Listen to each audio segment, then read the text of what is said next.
responses.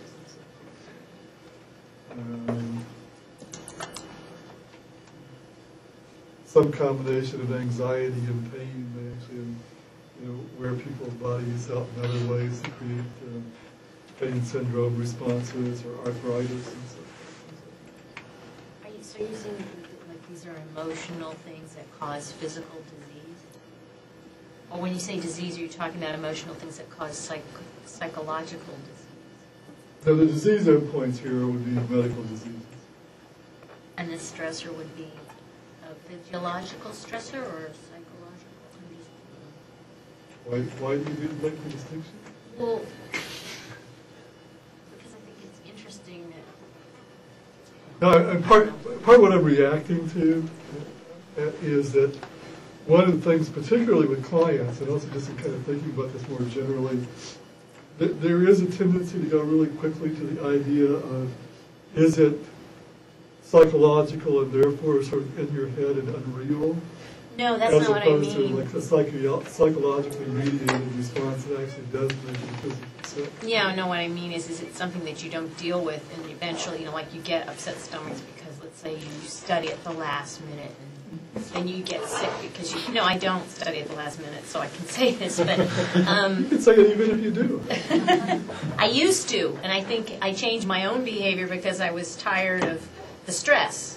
So I did my own cognitive behavioral therapy, just like, I don't want to do things at the last minute anymore. It's uncomfortable. It's stressful. But, so the stressor could be something where, like, the example, or it could be something, physiological. Either. Well, like what you just described, let's say, if for whatever reason, and one of the things that seems to work here is to say, everybody knows that life stress events lead to depression. It turns out in longitudinal studies that depression also leads to life stress events. People who are depressed actually have more life stress, and we think that one of the things that happens is when you're depressed, you don't duck. And so, for example, like just playing out the example that you just gave us, one argument here would be like if you were even a chronically negative person, not necessarily,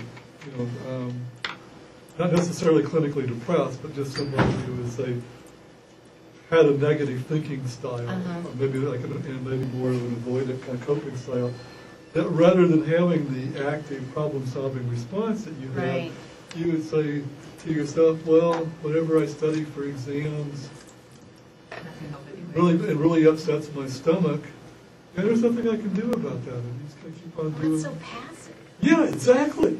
But depressed people, passive. Yeah.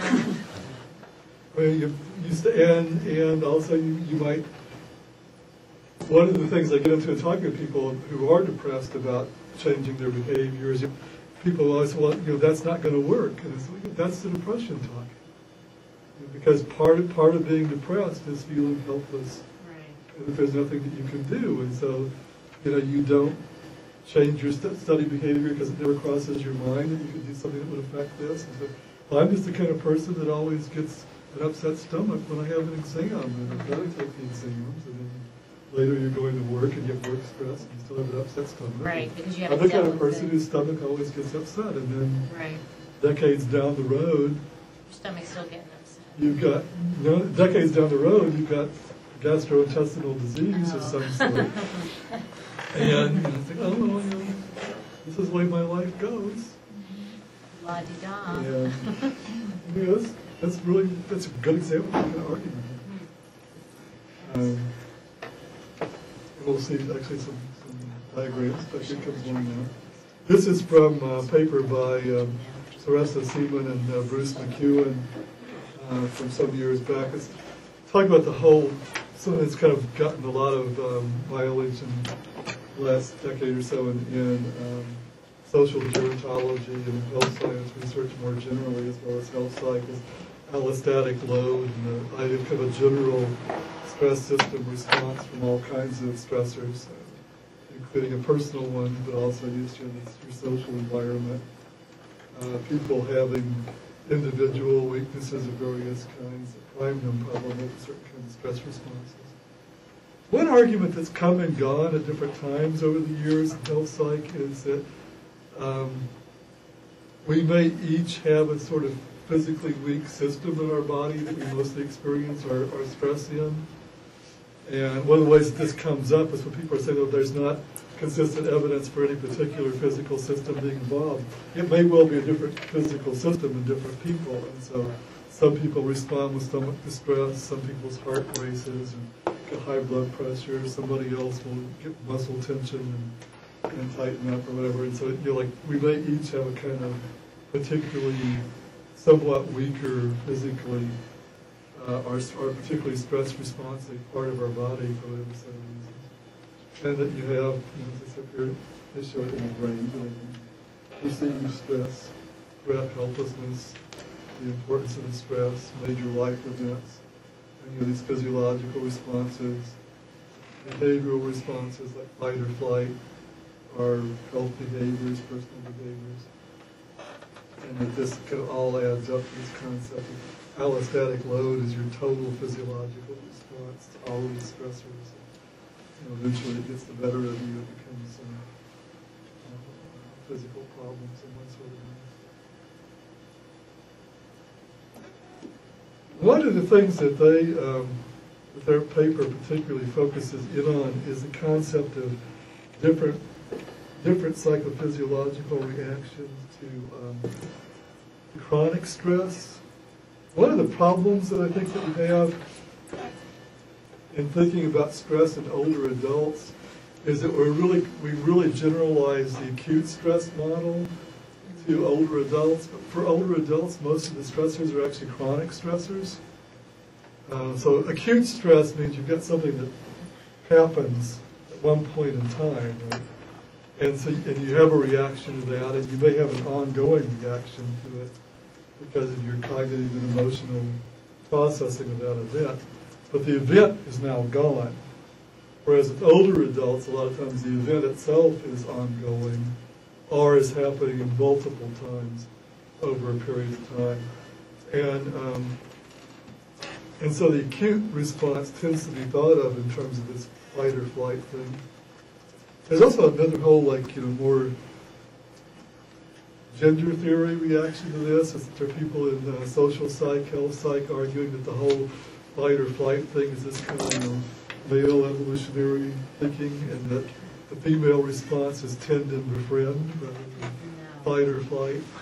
I'm saying no because I've had the fight or well, I think either way, but just wanted to throw out there's another alternative to the acute stress response. So this is the kind of the classic pattern of physiological response to an acute stressor. We're talking about allostatic load is in itself more of a chronic concept. And we're talking about what happens if you have repeated hits of stress over time. And one would be that you get sort of a normal response, but it just keeps happening and happening again and again. One, it's a little bit hard to follow here, but the normal response is that actually each time there's a repetition, it gets a little bit smaller. Or it would be the normal pattern, but then because you're not adapting, you keep having a full-on physiological response every time there's a new hit. So you don't get used to it with repeated stress the way people should. These are probably a little more complicated. Let's not go there. Another possibility is prolonged response, and so you go up and you never come back down. But I'm not saying that this is what happens in caregiving, but I think this is what people starting to think about psychophysiological stress responses in caregiving tend to think in these terms, that it's, because it's always stressful day after day, every day, that your stress level goes up and you never come back down. Actually, for a variety of reasons, that's probably not what happens in caregiving. So are you saying or like having an ongoing disease process like cancer that goes on for a while might do this. Yeah. So are you saying for caregiving, which of these would be the best